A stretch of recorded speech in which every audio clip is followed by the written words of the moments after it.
Have you ever stopped to wonder why some mature women can completely capture the heart of a younger man, while others, no matter how beautiful, caring, or successful they end up being seen only as a mother figure?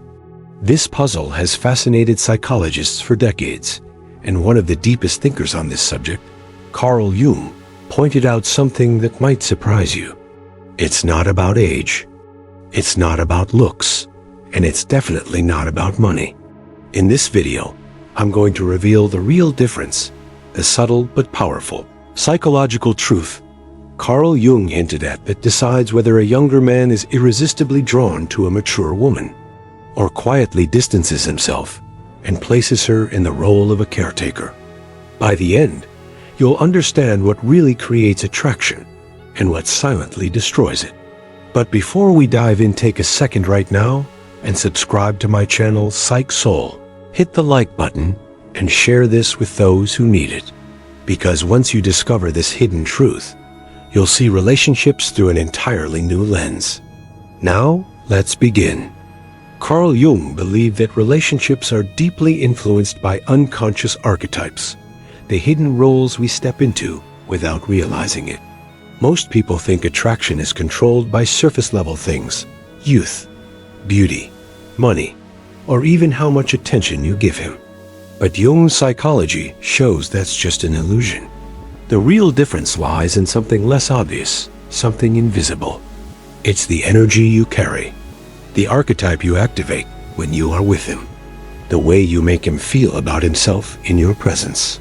When you unconsciously slip into the role of a caretaker, constantly advising, protecting, or worrying, he no longer feels like a man beside you. Instead, he feels like a boy. And the moment he feels like a boy, Jung's archetype of the mother takes over. Attraction dissolves, and no amount of beauty, kindness, or effort can bring it back. Unless you understand this hidden psychological shift. This is where the secret begins, an insight most women never uncover until it's already too late. And in the next part, we'll peel back another layer, looking at Carl Jung's perspective on what really makes a younger man stay devoted or quietly drift away. Carl Jung once said that the greatest influence in our relationships comes not from logic, but from the unconscious roles we play without even knowing it. And this is where the story of attraction between a mature woman and a younger man becomes fascinating and dangerous. In the beginning, he is drawn to you because of the way you carry yourself. Jung would call this your animus energy, that quiet confidence, that inner strength, that presence of a woman who knows who she is. You don't chase. You don't cling. You don't compete with younger women for attention. And that is exactly what feels magnetic to him. He feels something he rarely experiences with girls: his age stability, depth, and a sense of calm. But then comes the turning point. Over time, without realizing it, many women step into another archetype Jung described, the Great Mother. At first, it shows in small ways. You want to protect him from mistakes. You want to give him advice. You want to guide him, correct him, help him. You do it out of love, but to him, it starts to feel different. Instead of being seen as his lover, his partner, his equal, you slowly become his safety net, his protector, his mother. And in Jung's psychology, once the mother archetype takes over, passion and desire begin to wither. Picture this. He comes to you with excitement about a new decision. Maybe it's risky, maybe it's reckless.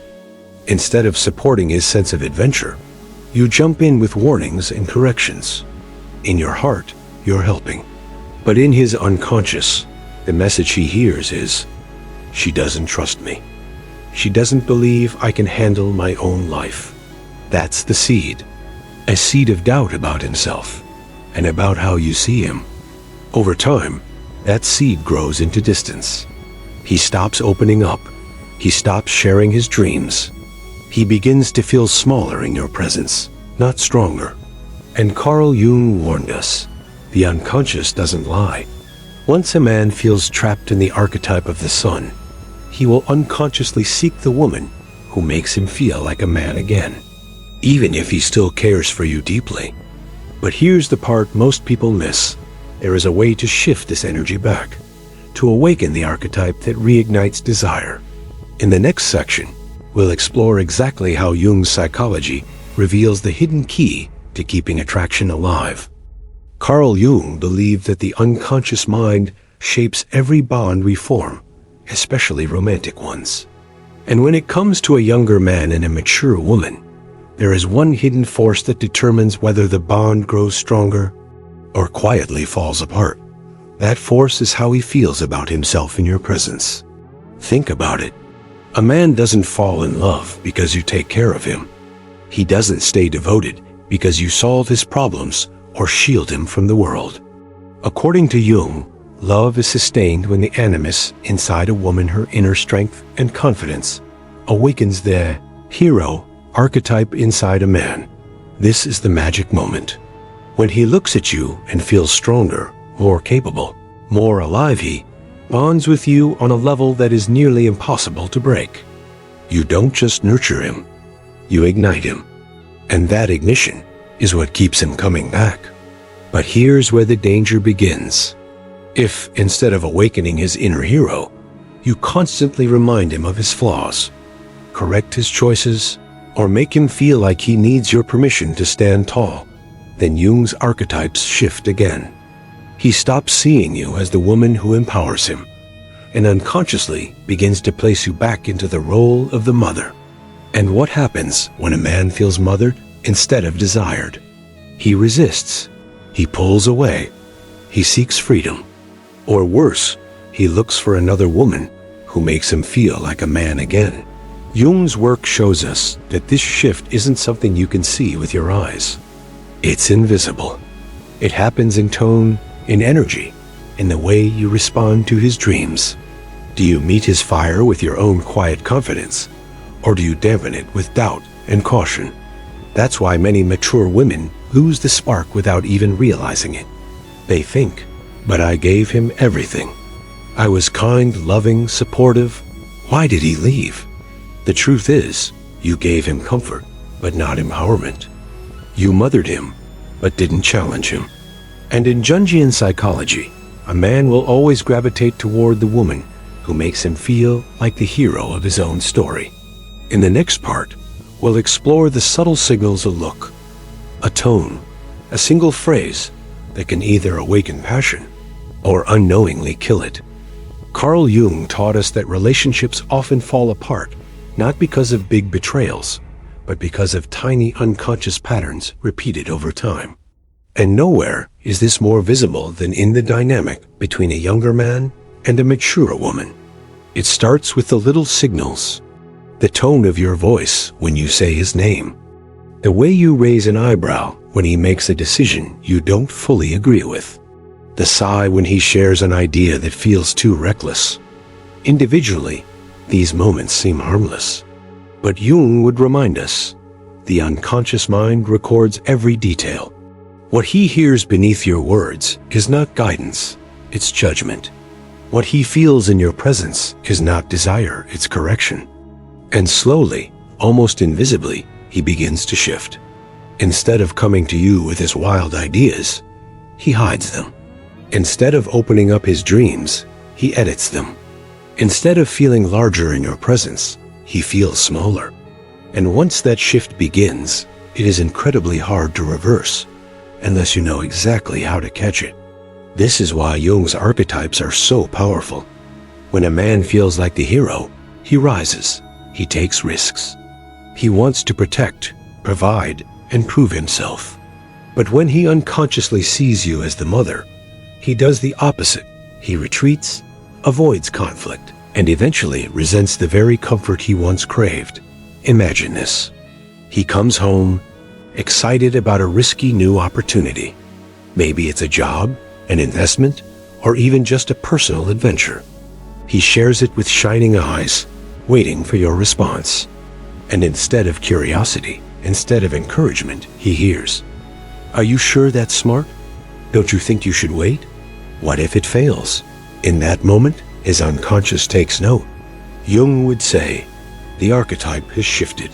He no longer feels like a man standing beside his woman.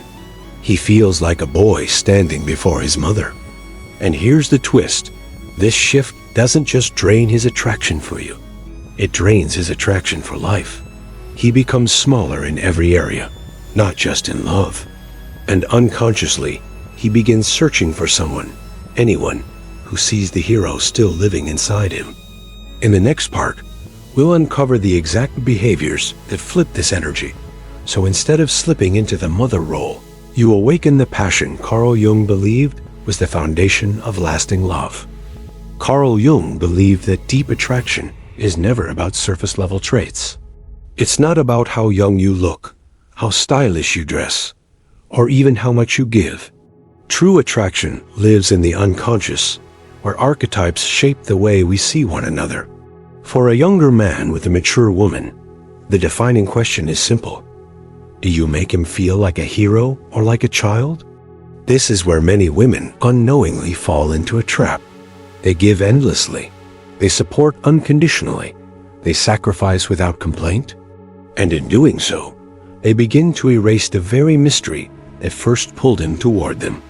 Jung would call this the loss of polarity, the collapse of the tension that creates passion. Think about it. The moment a man feels he has you completely, with no challenge, no unpredictability, no sense of mystery, his unconscious begins to relax. At first, that feels safe. But soon, safety turns into boredom. And boredom, Jung warned, is often the silent killer of desire. So what keeps passion alive? It's not drama. It's not games. It's something far more subtle: curiosity. A man stays magnetized when he cannot fully predict you, when your strength surprises him, when your confidence quietly challenges him, when your wisdom forces him to see himself in a new light. In Jungian terms, this is when your animus, your inner authority, awakens his hero archetype. He feels pulled upward, as though being with you expands the horizon of who he could become. But here's the shadow side. If your animus dominates in the wrong way, if it becomes controlling rather than inspiring, he feels diminished instead of elevated. He doesn't rise, he shrinks. And the more he shrinks, the more he pulls away. This is why some mature women lose the very men who once adored them. They gave too much comfort, but not enough challenge. They offered too much certainty, but not enough mystery. In Jung's psychology, love is kept alive not by security alone, but by the tension between safety and surprise. So ask yourself, when he's with you, does he feel like he's stepping into a wider world of possibilities, or retreating into a smaller, safer shell? The answer determines whether passion grows or quietly fades into silence. In the next part, we'll reveal how a single shift in energy can transform you in his eyes, not as a mother figure, but as the woman who awakens his deepest desire. Carl Jung often said that what we repress in the unconscious eventually shapes our fate. And in love, this is especially true. A younger man may consciously tell himself he is drawn to your wisdom, your stability, your maturity. But unconsciously, he is being pulled towards something deeper, the archetype you embody in his inner world. Now, here's the danger. If that archetype slips into the mother, then no matter how much love you give, his desire begins to collapse. It's not a choice he makes. It's not a decision he plans. It's an unconscious reaction. Jung called this projection, when a man places parts of his psyche onto you without even realizing it. At first, he may project his ideal woman onto you, the one who inspires him, who awakens the hero within him, who makes him feel like more of a man. But if the energy shifts, that same projection flips. Suddenly, he's no longer seeing you as his partner. He's seeing you as the caretaker, the one who disciplines, advises, or controls. And once that line is crossed, attraction starts to erode. But here's the paradox. He still needs your presence. Jung pointed out that the psyche craves wholeness. That means he may unconsciously cling to you, even as his passion fades. He may want your comfort, your stability, your reassurance. But he will quietly seek passion elsewhere, in someone who mirrors back to him the hero he longs to become. This is why so many women are left confused. They ask, why did he leave when I gave him everything? The answer is not in what you gave, but in how he experienced it. Did your energy inspire him to rise? Or did it make him feel small? The truth is, men don't fall in love with women who mother them. They fall in love with women who awaken something untamed inside them. Women who make them feel the thrill of risk, the fire of pursuit, the edge of transformation. In Jung's language, this is the muse archetype, the woman who doesn't just soothe a man, but sparks his evolution. So the question becomes, which role are you unconsciously playing, the mother or the muse? In the next part, we'll uncover the exact signals that determine how he sees you, and how one subtle shift can completely change the story he tells himself about you. Carl Jung taught that our relationships are mirrors. Every person we are drawn to reflects something hidden within ourselves. That's why attraction can feel so mysterious. It's never just about the other person. It's also about the unconscious parts of us they awaken. So when a younger man is magnetized by a mature woman, Jung would say he's not simply seeing you. He's seeing the part of himself that longs to grow, to rise, to step into the unknown. You become a symbol of transformation, a bridge to a larger version of his life. But here's the razor's edge. The same mirror that inspires him can also confront him with his deepest fears. If your strength feels like empowerment, he is drawn closer. If it feels like judgment, he recoils. If your wisdom feels like guidance, he respects you. If it feels like correction, he withdraws. In Jungian terms, you either call forth his hero archetype or you activate his wounded child. And the difference is subtle. It can be the tone of your voice when you offer advice, the way you look at him when he fails, the energy you carry when you support him. These micro moments tell his unconscious whether you are the partner who elevates him or the mother who diminishes him. Jung warned that the unconscious is always listening, which means that even when you think you are simply being kind, a deeper story may be unfolding in his psyche. He doesn't analyze it, he just feels it. And those feelings determine whether desire burns brighter or quietly fades. So how do you keep that fire alive? By embodying what Jung described as the anima projection, the woman who awakens his imagination, who challenges him, who keeps him in awe. This doesn't mean playing games. It means staying connected to your own depth, your own mystery, your own unfolding journey. Because when he sees that you are not fully figured out, his unconscious stays engaged, curiosity stays alive, desire keeps breathing. The truth is, men fall hardest not for women who give them everything, but for women who remain just beyond their complete grasp. In Jung's psychology, it is this tension between closeness and mystery that sustains attraction. In the next part, we'll bring it all together, the final key that separates a relationship that grows richer with time from one that slowly withers away. Carl Jung believed that love is never just between two people. It is also a dance between their unconscious worlds. And this is where the mystery lies. Attraction doesn't fade because of age, looks, or money. It fades when the unconscious stops being fed with wonder, growth, and transformation. A younger man who stays passionately connected to a mature woman is not held by comfort alone. He is held by the way she awakens his deeper self. She is not just his partner. She becomes his portal to becoming more than he thought he could be. Jung called this the process of individuation, the journey of becoming whole.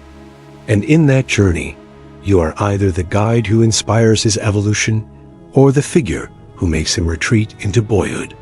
This is why the real difference between being loved as a partner and being seen as a mother is not in what you do, but in the energy you carry. When you embody the muse, the anima, the mystery, his unconscious never stops reaching for you. You remain the unanswered question, the spark of his transformation. the mirror of his hidden greatness. That is why some women keep a man's desire burning for years, while others, without meaning to, let it quietly die. And here's the truth. This isn't just about him. It's also about you. Jung would remind us that if you lose your own connection to depth, passion, and inner mystery, you lose the very essence that drew him in the first place. To keep his desire alive, you must keep your own fire alive. Because when you live with curiosity, he cannot help but remain curious about you. So now, as you think about your own relationships, ask yourself, am I unconsciously stepping into the mother role? Or am I embodying the muse who awakens growth? The answer to that question may be the difference between love that fades and love that deepens.